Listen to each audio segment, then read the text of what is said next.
Hello, everyone, and welcome back to another Let's Make an Art. Today, I am dipping into some of my more recent art time lapses. It's definitely a little bit different than some of the stuff I have done recently, but it's definitely within my wheelhouse. I don't think it's a shocking subject matter. This is one of those things where I kind of just sat down and I was having a bit of an art block, so I just, with no stress, no expectations, no forethought, no planning, no customer or client to appease.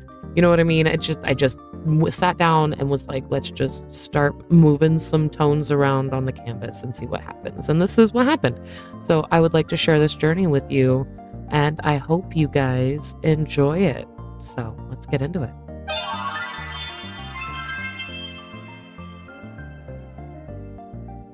All right, now for this piece, I started by laying down some texture. The fun part about no stress, no pressure, no expectations artwork is you can get really messy with it, and I really enjoy being messy in my creative process. I had no idea where I was going with this. I kind of just started blocking in a person, but not taking it too seriously. And then I realized that there are parts of it that genuinely don't look great. And in those particular cases, and this is why, I reframe the whole thing. I literally I just move the whole layer around until it looks like it's in a good spot. And I liked this composition better. I think I changed it a little bit again. Yeah, just one more time. I reframe it a little bit. That's one of the biggest things that I enjoy about digital art is the ability to readjust the composition of an image. I think that's one of the big things that I like about, like, even if I don't use layers, if I just do it all on one layer, like it's on a piece of paper, I can still resize it and reposition the focal point, readjust it. That's one of the best things about digital art for me as somebody who started with traditional mediums, because I do often do so much on one layer. In this case, the whole person's on one layer. It's literally just the background for the canvas that has that texture. It gives me a nice mid-tone to work with, helps me with, adjusting my values. Obviously, I started completely grayscale for this, and just started building on it, the same way I would with like maybe acrylic paint. I don't do oil paint. I'm a little intimidated by it, and it takes so long to dry, it stresses me out. I like acrylic paint because it dries quick.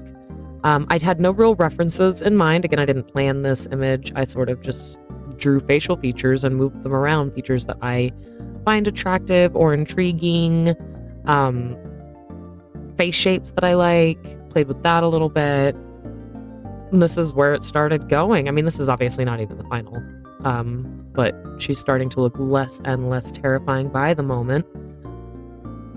The weird thing with like faces is I always feel like at the end they resemble people I know. I just can't put my finger on it. And obviously, like, that would make sense because I'm just pulling from facial features that I've seen before without thinking of any specific person, so it would make sense that it would have vague resemblances to people I know. That's the best thing I can think of for that. I really did, and I do and regularly indulge in this whole concept here, where I just sort of sit down with no real idea specifically about what I want to draw and just sort of let it come to me as I go. I think it's a really good thing for artists to do on a regular basis. I think it helps us explore our creativity. It helps a lot with like art block. I think that's what was going on with this. This artwork was originally created June 20th of this year. I did it in one sitting. I started at June 20th. I finished at June 20th at around 6 o'clock, actually. It didn't even take me that long. Like, I think it took me a couple hours at least, but it didn't take me the whole day. Didn't take me multiple days. Excuse me. But it is what it is. Yep, there it is. I reframed it one more time. I wanted to really zoom in on the face. I think I even end up adjusting the proportions of the face a little bit, or like resizing it, or the color does a lot. I think I used gradient maps and then added color to it. But we'll see. We'll see. It's been a couple months, literally a couple months. It's been 2 months since I did this, so I don't remember exactly. And again, it was one of those not thinking it through a whole lot things. Literally just a lot of blending and layering without actually layering, right? Like, I'm layering the way you would with paint. So like I blend it out and then I paint on top of it. I blend it out and then I paint on top of it to kind of bring back more detail. This is where I kind of started playing with what to do because I wanted it to be kind of spooky. But I didn't really like the idea of giving her Melina face, and the way I drew the mouth made the fangs seem forced. So I tried that idea. Didn't really like it. Looked a little goofy. So I end up ditching the fang idea entirely and just sort of like imply that she may have consumed blood or, I don't know, grape juice in the recent history. That's what I went with, as though her eyes and posing and all of that aren't already unsettling enough. Now, the crispest thing on the entire image is that everything else has been blended to filth, but that is just sharp. It does get blended in. It does get blended in, I promise. It doesn't stay so weirdly sharpened. The whole thing takes a big dramatic shift when I start getting into the color, so let's be excited for that. Should be coming up. Yep, bam, there it is. Yeah, so I used a gradient map, but I don't think I used a default one. I think I just picked some colors I liked, and then I just started airbrushing more color layers on top.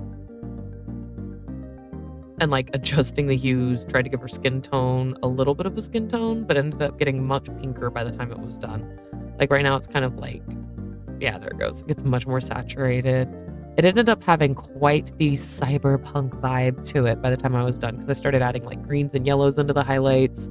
I wanted it to have a more range of color. I didn't want it to just be like pink, purple, and blue. I wanted some green in there, which when the green blends with the other colors, it does make some yellows. Obviously, I started with yellow in the eyes, but it ends up looking pretty green by the time it gets done. This was kind of I was trying to stay in a sunset round about general area with the colors at this point, but I did decide to add, like, this is where I think I started. Yep, it's getting a little greener. There's a little more purples and bright pinks in the eyes and the highlights. So it starts to get very cyberpunky right here. Why haven't I blended out the highlight in the other eye? Fix it. Fix it. It's freaking, thank you. It's freaking me right the hell out. Excuse me. Should have brought more water with me in here. Oh, this is the fun part. I found these glitch brushes. They were in the Clip Studio brush gallery. So I couldn't tell you right off the top of my head, but if you just look for glitch brushes, I think they were even free or used Clippy points. Not sponsored in any shape, form, or fashion. It's just that's where those brushes came from, and I love how they just immediately gave the whole thing a completely different vibe. It's neat. I like how it came out. It's almost like she's like an android leaking android fluids, like she's been decapitated by a Blade Runner or something. I don't know, that got dark really quickly. Anyway, all right, that's it. That's the thing. I hope you like it. I think it came out great. It was definitely not something that I thought I was going to end up with when I sat down to draw, but I'm really happy with how it turned out.